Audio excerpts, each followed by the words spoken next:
Hello friends. So today we'll be seeing how can we express the square of a number as sum of consecutive odd numbers starting from 1. तो I hope heading is clear to you. पहले ही मैं आपको दो words बताना चाहूँगी। एक word होता है कॉन्जिक्यूटिव। कई बार फ्रेंड्स बहुत बार होता है कि हमारे को नहीं पता होता है मीनिंग, तो कोई बात नहीं। एक वर्ड होता है ऑल्टरनेट। ऑल्टरनेट का फ्रेंड्स अगर मैं मीनिंग बोलूँ तो क्या होता है, एक छोड़ के एक। अगर मैं बोलूँ इसको कॉन्जिक्यूटिव को तो लगातार। जैसे कि मान लीजिए मैंने आपके आगे ये लिखा है, ये क्या है, एक कॉन्जिक्यूटिव सीरीज़ है। अगर मैं आपसे ऑल्टरनेट बोलूँ तो क्या होगा, 1 3 5 7 9 ऐसे। मतलब एक बीच में छोड़ा है, जैसे 2 छोड़ दिया, इसमें 4 फिर 6 फिर 8 ऐसे। ये क्या होता है, ऑल्टरनेट सीरीज़ होती है। ये क्या होता है, कॉन्जिक्यूटिव सीरीज़ होती है। कई बार हमें होता है कि मीनिंग नहीं पता होता, मैंने इसलिए बताया है, बहुत छोटी सी चीज़ है बट कई बार पर हमें कन्फ्यूजन में छोड़ देती है ये चीज़, तो इसीलिए क्लियर होनी बहुत ज़रूरी थी। ओके, सो अगर मैं आपको बोलूँ कि यहाँ पे जो हेडिंग है वो क्या कह रही है। मान लीजिए मैं आपसे पहले बोलना चाहूँगी, मान लीजिए 25 है। एक स्क्वायर बोला मैंने, 25 मुझे पता है किसका स्क्वायर है, 5 का स्क्वायर है। 5 का स्क्वायर क्या होता है, 25 होता है। बट मैं क्या बोल रही हूँ कि मैं जो ये 25 है, expressing square of a number as sum of consecutive odd number starting from 1। ये जो चीज़ है ना, ये एकदम दिमाग में बैठानी है कि स्टार्टिंग फ्रॉम 1 होना चाहिए। अब स्टार्टिंग फ्रॉम 1 मतलब 1 से शुरू होगा। ओके, उसके बाद मेरा कहने सम का मतलब होता है प्लस। उसके बाद क्या करना है, मुझे कॉन्जिक्यूटिव ऑड नंबर्स लेने हैं। कॉन्जिक्यूटिव ऑड नंबर्स मतलब एक के बाद 3 आएगा, उसके बाद 5 आएगा, उसके बाद 7 आएगा, उसके बाद 9 आएगा, उसके बाद 11 आएगा, उसके बाद 13 आएगा। ऐसे ऐसे क्या है, जाती जाएगी। अब ये चीज़ तो लिखनी है, एक हेडिंग से जो है आप समझ सकते हैं। जो स्क्वायर ऑफ अ नंबर मतलब 25 हो गया, एज सम का मतलब प्लस करने हैं मुझे। कॉन्जिक्यूटिव ऑड नंबर्स लिख दिए मैंने, स्टार्टिंग फ्रॉम 1 भी लिख दिया। बट अब क्वेश्चन क्या अराइज होता है कि मुझे ये कहाँ तक लिखने हैं कि इसका सम 25 आए। ये वाली चीज़ बहुत इंटरेस्टिंग होती है। तो फ्रेंड्स अगर आप इस चीज़ में नोटिस करेंगे ना, तो हमें 25 है, हमें पता है किसका स्क्वायर होता है, 5 का स्क्वायर है। 5 का स्क्वायर है मतलब कितने, 5 नंबर लिखने हैं इसमें, 1 3 5 7 9। ये स्टार्टिंग के 5 नंबर्स लिखेंगे, बस आगे का नहीं लिखना है। ये वाली जो चीज़ है ना, आप ये नहीं लिखेंगे। ओके, अगर आप इतने को ही प्लस करके देखेंगे तो फ्रेंड्स इसका एक्चुअल में जो सम है वो 25 ही होता है।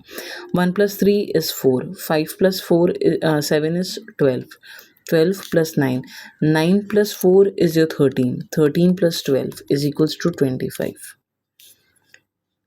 तो आपने देखा कि ये 25 बन गया।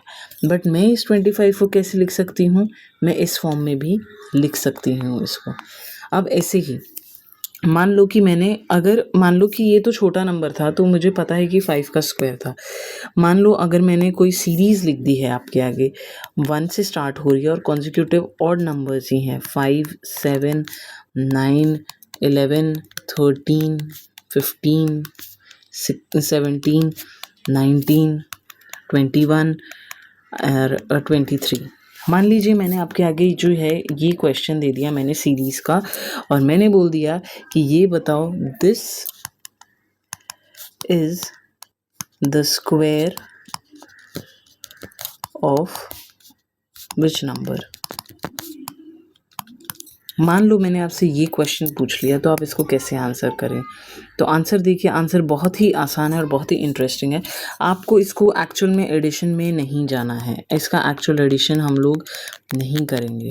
क्यों नहीं करेंगे, हमें बस नंबर ऑफ़ डिजिट्स गिनने हैं, 1 2 3 4 5 6 7 8 9 10 11 12। ये कितने डिजिट्स हैं, 12 डिजिट्स हैं। तो इसका मतलब इसको अगर मैं प्लस करूँगी तो 12 का स्क्वायर आएगा, मतलब कि 144। अगर मैं इन सब को प्लस करूँगी, अगर आप प्लस करके भी देखेंगे तो आंसर जो है वो 144 आएगा। आप ट्राई करिएगा। तो इस चीज़ में हमें क्या बस ध्यान रखना होता है, जो नंबर ऑफ़ डिजिट्स हैं, जो नंबर ऑफ़ डिजिट्स है ना, हम लोग वो देखते हैं। जितने नंबर ऑफ़ डिजिट्स होंगे उसी नंबर का क्या है, वो स्क्वायर है। मान लो n नंबर ऑफ़ डिजिट्स हैं तो n स्क्वायर है वो, ठीक है। जो सम होगा वो क्या हो जाएगा, n स्क्वायर हो जाएगा। ओके, एक और चीज़ जो इसमें याद करनी है, जो ऑड नंबर्स हैं, ऑड नंबर्स हमको ये पता चल गया कि ऑड नंबर्स होने चाहिए। सबसे पहली चीज़ वो कॉन्सेक्यूटिव होने चाहिए। दूसरी चीज़ जो कि बहुत ही इम्पोर्टेंट है, स्टार्टिंग फ्रॉम 1 होनी चाहिए। ऐसे बीच में से नहीं कर सकते हो। अब मान लीजिए मैं आपको एक दूसरी चीज़ बताती हूँ, जो स्टार्टिंग फ्रॉम 1 है वो क्यों ज़रूरी है, आप ये चीज़ पे ध्यान दीजिए। अगर मान लो मैंने आपको एक नंबर बोल दिया है, मान लो अगर मैंने पूछा है आपसे 3, 5, 7, ठीक है, मैंने ये कॉन्सेक्यूटिव ऑड नंबर्स लिखे हैं मैंने। तो आपके हिसाब से आप क्या देखेंगे, इसमें नंबर ऑफ़ डिजिट्स देखेंगे। नंबर ऑफ़ डिजिट्स देखेंगे तो भाई नंबर ऑफ़ डिजिट्स तो 3 है। तो अगर 3 है तो उसके हिसाब से तो 3 का स्क्वायर मतलब 9 होना चाहिए आंसर तो, पर आंसर 9 नहीं होगा। अगर आप देखेंगे तो 8 + 7 कितना होता है, 15 होता है, ना कि 9 होता है। इसीलिए अगर मैं इसके आगे 1 लगा दूँगी तब ये सही होगा। 1 के साथ क्या हो जाएगा, ये 1 के साथ ये किसका हो जाएगा, इसमें नंबर ऑफ़ डिजिट्स जो हैं हमारे वो भी चेंज हो जाएंगे। नंबर ऑफ़ डिजिट्स कितने हो जाएंगे, अब 4 हो जाएंगे।